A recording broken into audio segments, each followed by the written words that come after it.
मी श्रीमती बनसोडे वर्षा बाळूराव, सहशिक्षिका, शिवनिकेतन प्राथमिक शाळा ईश्वरनगर नांदेड। इथं राणी लक्ष्मीबाई शिक्षण संस्थेमध्ये मी 1995 पासून कार्यरत आहे आणि संस्था राणी लक्ष्मीबाई संस्था ही दर महिन्याला वेतनाच्या 25% पगार इतका सर्व शिक्षकांकडून व माझ्याकडून सुद्धा 30 वर्षापासून या संस्थेने घेतलेला आहे।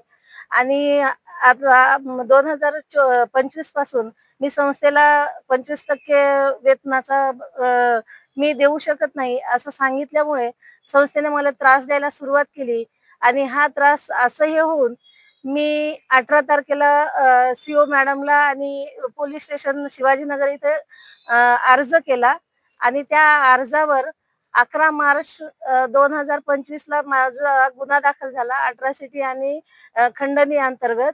आणि हा गुन्हा दाखल होऊनही 4 महिने झालेत। आणखीन यामध्ये तपास अधिकाऱ्यांनी चार्जशीट केली नाही आणि आरोपींना अटकही केली नाही। त्याच्यामुळे माझ्या जीवितात संस्थेकडून धोका आहे आणि मला म्हणजे हा त्रास असह्य होत आहे। यापूर्वी मी मुख्यमंत्र्यांना निवेदन केलं होतं। आता माझं एवढंच म्हणणं आहे की मुख्यमंत्र्यांनी या प्रकरणामध्ये लक्ष घालून मला न्याय द्यावा, नाहीतर माझं जगणं मुश्किल होईल। धन्यवाद।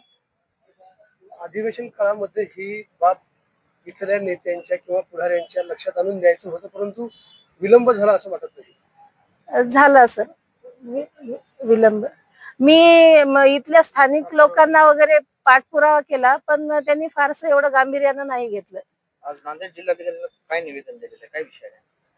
सर, जो तपास अधिकारी आहे त्या तपास अधिकाऱ्याला आम्ही वारंवार म्हणजे बदलण्याची एसपी साहेबांना विनंती केली होती की एखाद्या IAS अधिकाऱ्याकडून हा तपास करावा, IPS अधिकाऱ्याकडून। पण त्यांनी तसं न करता जो तपास अधिकारी त्या आरोपींना मदत करतोय त्याच्याचकडे तपास ठेवलाय आणि आणखीनही त्या गुन्ह्यामध्ये चार्जशीट दाखल झालेली नाही। बिलकुल, नक्कीच होतोय सर।